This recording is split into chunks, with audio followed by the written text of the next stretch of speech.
बिस्मिल्लाहिर्रहमानिर्रहीम। अस्सलाम वालेकुम। कंटिन्यू करते हैं एक्सरसाइज 5.3। क्वेश्चन नंबर 7 और 8 आप करेंगे। प्रीवियस वीडियो में हमने किया क्वेश्चन नंबर 6, 7 और 8 का हिंट दे देती हूँ आपको।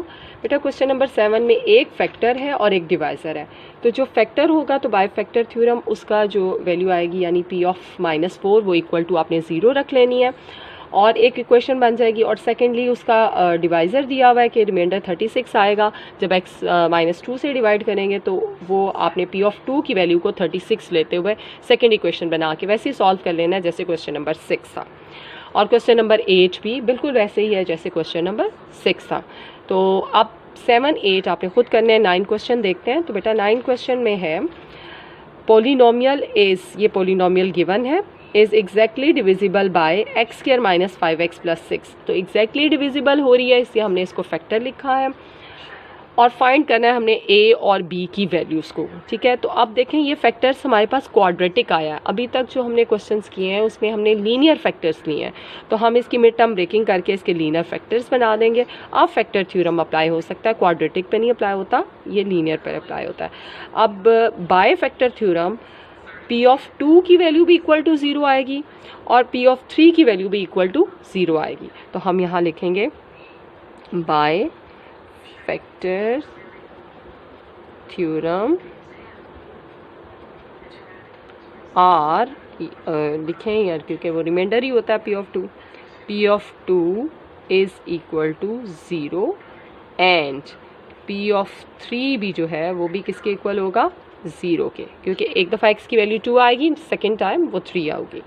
अब हम पुट कर लेते हैं, पहले 2 पुट करते हैं by putting x is equal to 2 a time 2 cube, ठीक, minus 9 time 2 square plus b into 2 plus 3a, ये a है। ठीक है, अब 2 क्यूब इज़ 8 तो ये आ जाएगा 8a और इसको इक्वल किसके लेना है, 0 के। 8a 4 9s are 36, 2b और प्लस 3a और इज इक्वल टू 0। अब a की वैल्यूज़ को ऐड कर लें। 8 प्लस 3 इज़ 11a और ये 36 है, 36 और ये 2b। हम इसको ऐसे लिख लेंगे प्लस 2b और मैं यूँ लिख लेती हूँ -36 और इज इक्वल टू 0। यहाँ से हम b की या a की वैल्यू ले लेते हैं ताकि जैसे मैंने प्रीवियस क्वेश्चन 6 में बताया फिर वो सब्स्टिट्यूशन से आसान हो जाता है जी। अब ये देखें जैसे हम इसको लिख सकते हैं कि 2b इज़ इक्वल टू 36 उधर ले जाएंगे तो पॉजिटिव 36 और -11a और 2 से डिवाइड कर दें, 36 माइनस 11a डिवाइडेड बाय 2, ये हमारी हो गई इक्वेशन 1। सेकेंडली अगेन अब जो है हम क्या पुट करेंगे, again by putting x is equal to 3 in p of x।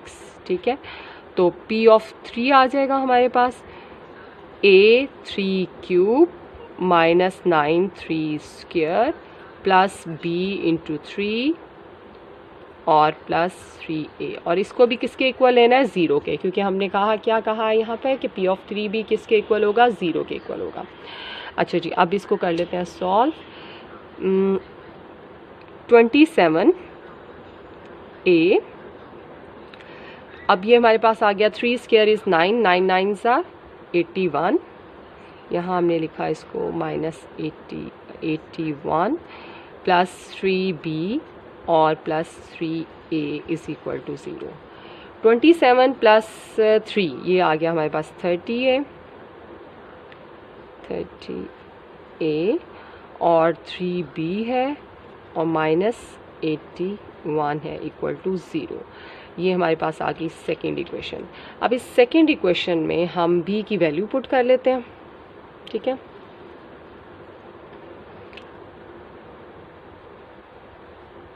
Putting the value of b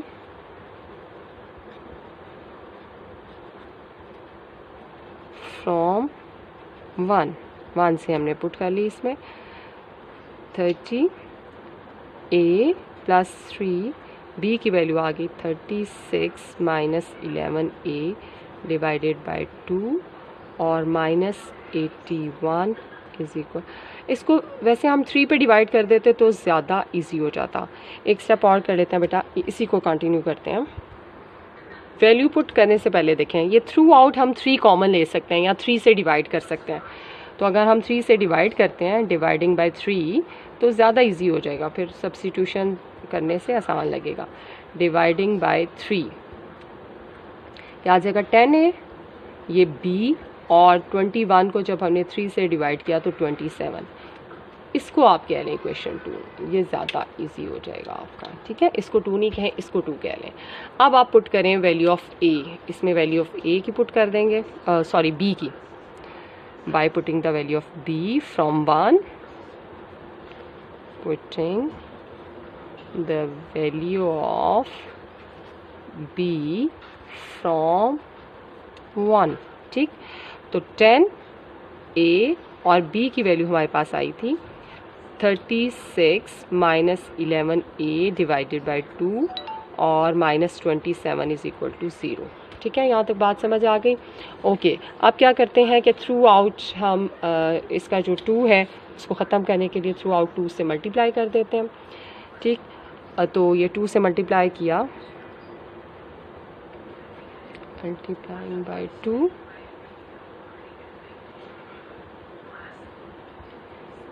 to से जब हम पूरी इक्वेशन को मल्टीप्लाई करेंगे तो ये वाला 2 जो है वो कैंसिल हो जाएगा।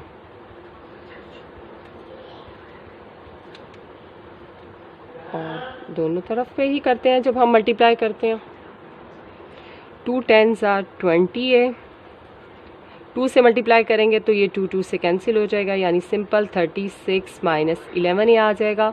और 27 को जब 2 से मल्टीप्लाई करेंगे तो 54, और 2 इंटू 0 इज़ 0, ठीक है। अब 20a में से 11a माइनस किया तो हमारे पास ये आ गया 9a, ठीक हो गया।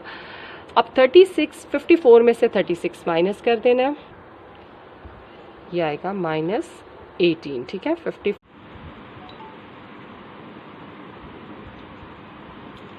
जी, क्वेश्चन नंबर 9 हमने कंटिन्यू किया हुआ है। अच्छा जी, तो हमारे पास वैल्यू आई थी 9a minus 18 is equal to 0। तो यहाँ पर 9a आ जाएगा 18, a is equal to 18 divided by 9 is 2, ठीक है। तो a की वैल्यू हमारे पास आ गई 2। अब ये a की वैल्यू आपने पुट करनी है इन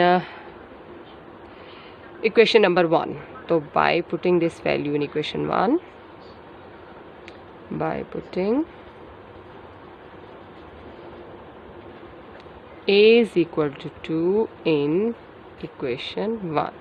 अब इक्वेशन 1 जो हमारे पास थी वो थी b की वैल्यू के लिए। तो b is equal to 36 minus 11 time a था ना, a की प्लेस पर 2 पुट कर देंगे डिवाइडेड बाय 2। तो 36 minus 22, 11 2s are 22 divided by 2। 36 minus 22 is 14। 14 को 2 से डिवाइड किया तो b की वैल्यू हमारे पास आ गई 7। b is equal to 7। ये आपने आंसर लिख देना, hence a is 2 and b is 7।